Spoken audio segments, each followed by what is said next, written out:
વાળ પડવા શરૂ થાય તે પહેલા તમારી બોડી 6 થી 7 ચેતવણીના સંકેતો આપે છે, પણ મોટાભાગના લોકો તેને ધ્યાનમાં લેતા નથી અથવા અવગણના કરે છે.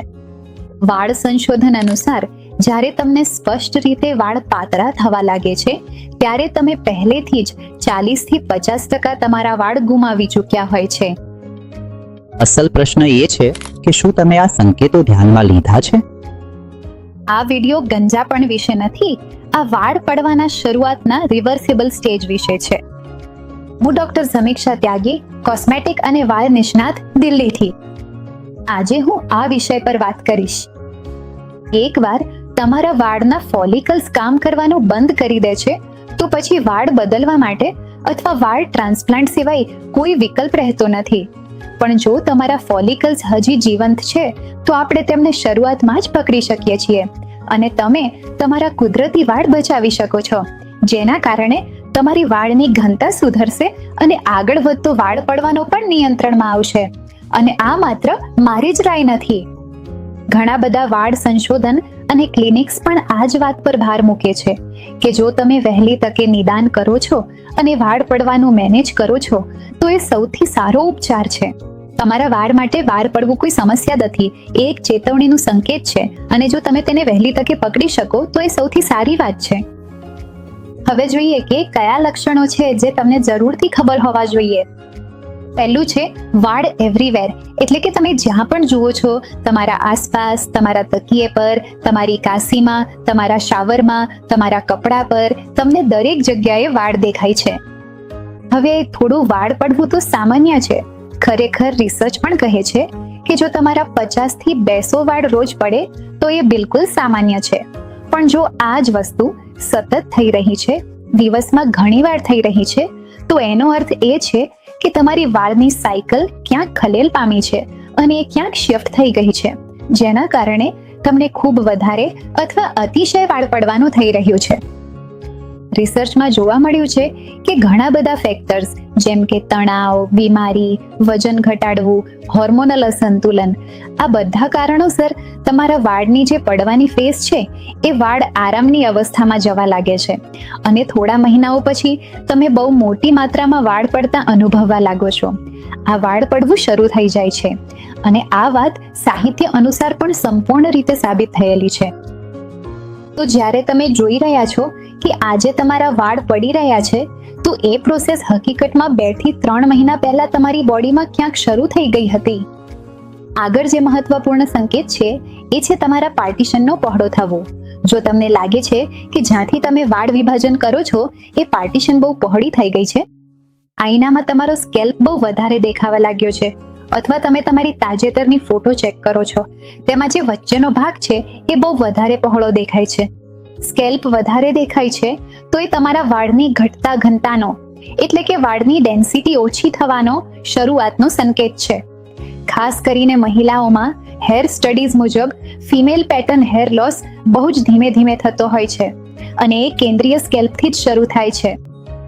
આ કારણે દર્દીઓ શરૂઆતના સ્ટેજમાં ધ્યાન નથી આપી શકતા કારણ કે આ શાંત રીતે થાય છે અને આગળ વધતો હેર લોસ હોય છે અને એક્ઝેક્ટલી આ જ સ્ટેજ પર ટ્રીટમેન્ટ કરવાથી આખો પ્રોસેસ આપણે રિવર્સ કરી શકીએ છીએ અથવા તો તેને કેટલીક હદ સુધી ધીમી કરી શકાય છે. આગળનો મહત્વપૂર્ણ સંકેત એ છે કે તમારી પોનીટેલ અથવા તમારી ચોટી પાતળી થવી. જો તમે આ ધ્યાન આપી રહ્યા છો તો એ ખૂબ જ મહત્વપૂર્ણ સંકેત છે. જો તમારી હેર ટાઈમ છે તેને ઘણીવાર રેપ કરવી પડે છે. તમારી પોનીની જે ફિટનેસ છે તે પહેલા કરતાં નાની થઈ ગઈ છે, તો તેનો અર્થ એ છે કે તમારો કુલ વાળનો વોલ્યુમ ઓછો થઈ રહ્યો છે. આને ડિફ્યુઝ હેર થિનિંગ પણ કહેવામાં આવે છે, જે આરંભિક વાળ ઝરવાની સ્થિતિમાં જોવા મળે છે. પેશન્ટો ઘણીવાર ક્લિનિકમાં આવે છે અને કહે છે કે વાળ ખરતો તો વધારે નથી, પણ વાળ બહુ ઓછા લાગે છે. આ તમારી બોડી તમને સંકેત આપી રહી છે કે તમારા વાળની ડેન્સિટી ઘટી રહી છે અને એ પણ ત્યારે જ્યારે દેખાય તેવી ખોટ નથી થઈ. તો આ એક શરૂઆતનો સંકેત છે. જો તમે આને ઓળખી શકો તો પછીનો મહત્વપૂર્ણ સંકેત એ છે કે તમારું કપાળ ઘણું પહોળું લાગવા લાગ્યું છે. જો તમે તમારા 1 વર્ષ કે 2 વર્ષ જૂના ફોટોગ્રાફ્સ જુઓ અને તેની તુલના કરો અથવા જો તમને તમારા ટેમ્પલનો વિસ્તાર વધારે ખુલ્લો લાગતો હોય, હેરલાઇન પાછળ જતી લાગે છે, તો આ બધા લક્ષણો હેરલાઇન રિસીડિંગના છે. જો આપણે પુરુષોમાં જોવા મળતો પેટર્ન હેર લોસ સામાન્ય રીતે જોઈએ તો એક નિશ્ચિત અને અનુમાનિત પેટર્નમાં થાય છે, જેમ કે હેરલાઇન પાછળ જવી કે તમારા ટેમ્પલ્સ પાતળા થવા. લોકો તેને મેચ્યોર હેરલાઇન પણ કહે છે, પણ ક્લિનિકલી એ તમારા પેટર્ન હેર લોસની શરૂઆત હોય છે. આગળનો મહત્વપૂર્ણ સંકેત એ છે કે તમારા વાળ બહુ પાતળા લાગવા લાગે. જો તમારા વાળમાં પણ તમને કોઈ ફેરફાર અનુભવાય છે, જેમ કે વોલ્યુમ ઓછું થઈ ગયું છે, તેમનો બાઉન્સ ઘટી ગયો છે, વાળ બહુ જ ફ્લેટ લાગે છે, આજકાલ વાળ કે વાળમાં જીવ નથી લાગતો, તો આ બધી વસ્તુઓ માત્ર દેખાવ માટે કે કોસ્મેટિક સમસ્યા નથી. આનો અર્થ એ છે કે તમારા વાળના રૂટ્સ અથવા ફોલિકલ્સમાં ક્યાંક ને ક્યાંક કોઈક પ્રકારનો ફેરફાર આવ્યો છે. ડર્મેટોલોજીમાં આપણે તેને ટેકનિકલ નામથી મિનિચરાઇઝેશન કહીએ છીએ, જેનો અર્થ એ છે કે ધીમે ધીમે તમારા વાળનો જે વ્યાસ છે તે ઘટી જાય છે અને અંતે તે મરી જાય છે. આ પ્રક્રિયા ચોક્કસ ધીમે ધીમે થાય છે, એટલે લોકો તેને અનુભવી શકતા નથી, પણ આ સારવાર કરવા માટે એક ગોલ્ડન સમય છે. અહીં સારવાર કરવાથી તમે તમારા વાળ પડવાનું ચોક્કસ ધીમું કરી શકો છો. આગળનું મહત્વપૂર્ણ સંકેત છે તમારા સ્કાલ્પની દેખાવ વધવી. જ્યારે પણ તમે તેજ લાઇટમાં હોવ અને જો તમે નોંધો કે તમારું કપાળ બહુ વધારે દેખાવું લાગ્યું છે, જેમ કે સૂર્યપ્રકાશમાં, ફ્લેશમાં અથવા ઇન્ડોર મજબૂત લાઇટ્સમાં, જો તમને સ્કાલ્પ વધારે દેખાય છે તો તેનો અર્થ એ છે કે તમારી વાળની ઘનતા ઓછી થવા લાગી છે, અને આ એક જ દિવસે અથવા રાતોરાત થયું નથી. આ ધીમે ધીમે ઘણા મહિનાઓમાં થાય છે, કારણ કે આ એક પ્રકારના અનનોટિસ્ડ વાળ ઝરવાને કારણે થાય છે. આગળ જે મહત્વપૂર્ણ સંકેત છે તે છે તમારા વાળનું ન વધવું. જો તમે તમારા વાળ પહેલા જેવું વધતા નથી જોઈ રહ્યા, જો તમારા વાળની લંબાઈ એક નિશ્ચિત સ્તરે આવીને અટકી ગઈ છે અને એ પછી એ વધતી નથી, જો તમારા વાળના છેડા બહુ નબળા અને નિર્જીવ લાગે છે, તો તેનો અર્થ એ છે કે તમારા વાળનો ગ્રોથ ફેઝ અથવા એનાગેન ફેઝ બહુ ટૂંકો થઈ ગયો છે.